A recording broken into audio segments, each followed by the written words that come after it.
हरी भरी सब्जियों वाली रसोई। अरे सोनाक्षी, आखिरकार तुम आ ही गई। बड़ी जोरों की भूख लगी यार, मेरे पेट में तो चूहे की बजाय शेर कूद रहे हैं, शेर। हाँ हाँ बाबा, आ गई। अब तुम्हें खाने के लिए और सब्र करने की जरूरत नहीं है। ठीक है सोनाक्षी, अब बातें ही करती रहोगी या फिर टिफिन भी खोलोगी? हाँ हाँ, खोल रही हूँ बाबा। ये देखो, मैं तुम्हारे लिए क्या लेकर आई हूँ। मेथी के पराठे, पालक की सब्जी और ये घी का रायता। खाओ इसे, खाकर तुम्हें ये बहुत ही अच्छा लगेगा। हाँ हाँ, क्यों नहीं। अरे यार, ये सोनाक्षी का मैं कब से इंतजार कर रहा था। ये क्या लेकर आई है, घास फूस। अब भला मैं इसे खाकर अपना पेट कैसे भर सकता हूँ। लेकिन क्या करूं, इसका दिल रखने के लिए मुझे इसे थोड़ा तो खाना ही पड़ेगा। तो मनीष, तुम्हें ये सब कैसा लगा? मैंने ये सब खुद अपने हाथों से तुम्हारे लिए खास बनाई थी। हाँ हाँ, सच में ये बहुत ही स्वादिष्ट है। अरे सोनाक्षी, अब तुम्हें कैसे बताऊं कि ये सब मुझे बिल्कुल भी पसंद नहीं है। ये तो मैं बस तुम्हें बुरा ना लगे इसलिए खा रहा हूँ। मनीष ने अभी थोड़ा बहुत खाया ही था कि उसका दोस्त अशोक वहां आ जाता है। अरे मनीष यार, तू यहाँ पर है, चलना जल्दी, वो नोट्स लेने जाना है ना। कहीं तू भूल तो नहीं गया? अरे नहीं नहीं अशोक, चल मैं चलता हूँ भाई। अरे यार मनीष, इसे फिनिश तो करो। खा लिया, ठीक है, मैं चलता हूँ ना। तुम घर थोड़ा ध्यान से चली जाना, ठीक है। ऐसा कहकर मनीष और अशोक वहां से चले जाते हैं, जिसके बाद वो एक समोसे के ठेले पर जाते हैं। अंकल जी, 4-4 समोसे लगा दीजिए प्लीज।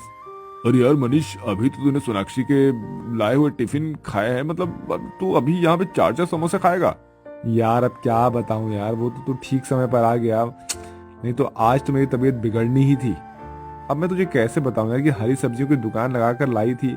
अब तू बता ना कि मैं कैसे खाता यार ये सब।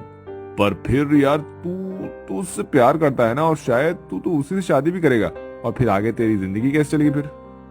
इन सब बातों को छोड़, वो सब मेरी माँ देख लेगी।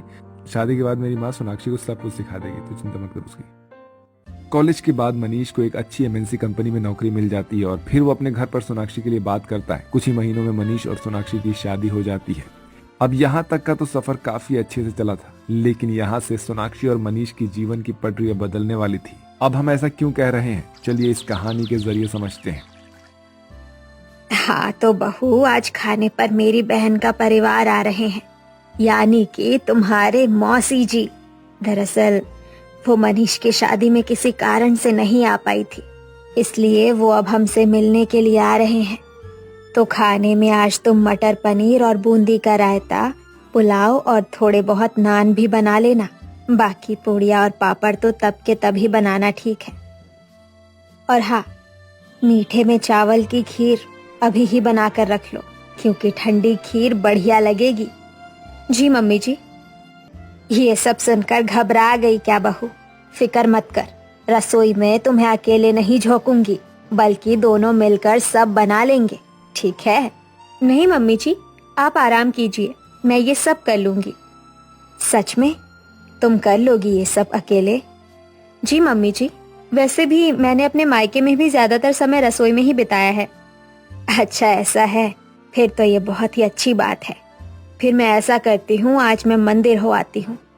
अब ऊपर वाले ने इतनी अच्छी बहू दी है, मुझे तो प्रसाद तो चढ़ाना ही चाहिए।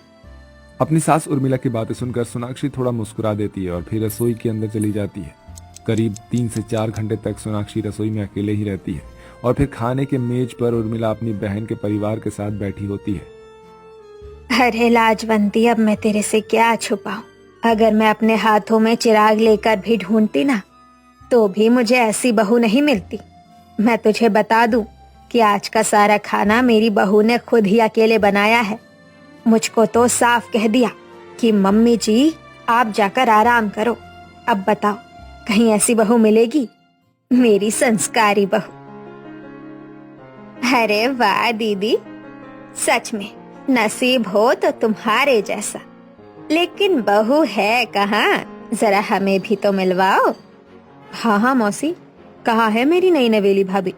हाँ हाँ, अभी मैं बुलाती हूँ। सोनाक्षी बेटा, कुछ मदद करूँ क्या? नहीं मम्मी जी, सब हो गया, बस मैं आ ही रही थी। ये कहते ही सोनाक्षी डाइनिंग टेबल पर एक बड़ा सा बर्तन रख देती है, जिसे देखकर सामने बैठी उर्मिला की बहन ने कहा, बस खाने में यही है क्या? नहीं नहीं मौसी जी, ये तो बस स्टार्टर है। मैंने पालक का गर्मा गर्म सूप बनाया है आप सभी के लिए। ये कहकर सोनाक्षी ने सबको पालक का सूप दिया, जिसे देखकर उसकी सास उर्मिला का नाक सिकुड़ गया। वहीं बाकी के मेहमानों को बड़े चाव से सूप पीता देखकर वो चुप रही। सूप तो बढ़िया है। हाँ बहू, ऐसा सूप तो मैंने पहले कभी नहीं पिया है। सच में बहुत लाजवाब है, बहुत गजब है। अब सोनाक्षी बहू बाकी का खाना भी ले आओ। इस सूप से थोड़ी ना पेट भरेगा सबका। जी मम्मी जी, मैं अभी लेकर आई। सोनाक्षी तुरंत ही रसोई में गई और फिर कुछ और बर्तन साथ लेकर लौटी। उसने जैसे ही खाने की प्लेट को खोला तो खाना देखकर उर्मिला ने सोनाक्षी से कहा, बहू ये तुमने क्या बनाया है? माँ जी, ये गर्मा गर्म इडली और सांभर है और साथ में नारियल की चटनी है। अरे वाह, ये तो मैं पहली बार खाऊंगी। इस सांभर को देखकर तो ऐसा लगता है जैसे सोनाक्षी बहू ने घर की सारी सब्जियां उठाकर डाल दी हो। जी मौसी जी, इसीलिए ये डिश काफी हेल्दी है, लेस तेल और बिल्कुल न्यूट्रिशन से भरपूर, और इसके साथ हरी चटनी और ताज़ा सलाद भी है। सोनाक्षी इस तरीके से खाना परोसते हुए काफी खुश थी, लेकिन वहीं उसके साथ बैठी उर्मिला का गुस्से से पारा हाई हो रहा था, क्योंकि सोनाक्षी ने अपनी सास के कहे अनुसार एक भी डिश नहीं बनाई थी। लेकिन मेहमानों के सामने वो सोनाक्षी से कुछ भी नहीं कह पा रही थी। फिर कुछ देर बाद, बहू जाओ, अब जाकर फ्रिज से सभी के लिए खीर लेकर आ जाओ। जी मम्मी जी, बस अभी लेकर आई। चलो शुक्र है सोनाक्षी बहू ने कुछ तो बनाया है ढंग का, नहीं तो अभी तक जो भी चीज दिखाई दी वो सब हरा ही हरा दिख रहा है। सोनाक्षी कुछ देर में सबके सामने खीर की कटोरियां लाकर रख देती है, लेकिन उस खीर को देखते ही उर्मिला का सब्र का बांध टूट जाता है। उसने गुस्से से सोनाक्षी की ओर देखा और बोली, ये क्या किया बहू? खीर हरी कैसे हो गई? क्योंकि माँ जी ये लौकी और पालक की खीर है और मैंने इसे नारियल के दूध से बनाया है, और इसमें भी खास बात ये है कि मैंने इसमें चीनी की जगह ताज़ा खजूर पीस कर डाले हैं। बहू जरा 1 मिनट रसोई में चलो, आओ कुछ काम है तुमसे। ये कहकर उर्मिला सोनाक्षी को लेकर रसोई की तरफ बढ़ जाती है और फिर रसोई में, ये क्या है बहू? मेहमानों के सामने तूने मेरी नाक कटाकर रख दी है। ये तो तूने आज बनाया है, ये भी कोई खाना है? अगर तुमसे खाना नहीं बन रहा था तो तुम मुझसे कह देती, मैं ये सब कर लेती ना, या फिर मैं बाहर से मंगवा लेती खाना। अब बताओ, वैसे ही मेरी बहन चुगलखोर है, और अब इस सब के बाद तो वो बाकी और भी मेहमानों को ये सब बात बताकर जान ही ले लेगी मेरी। उर्मिला सोनाक्षी को सुनाए जा रही थी और सोनाक्षी चुपचाप सर झुकाए सब कुछ सुन रही थी। तभी डाइनिंग हॉल में से आवाज आती है, उर्मिला अब आ भी जाओ बहन। हाँ हाँ आई। उर्मिला ने गुस्से से सोनाक्षी को घूरा और फिर पैर पटकते हुए रसोई से बाहर चली गई। अब आज के लिए मैं माफी चाहूंगी। वो क्या है ना कि बहू को आइडिया नहीं है कुछ रसोई का, और शायद पहली बार रसोई में जाने के बाद वो घबरा गई बेचारी। क्या बोल रही हो उर्मिला दीदी?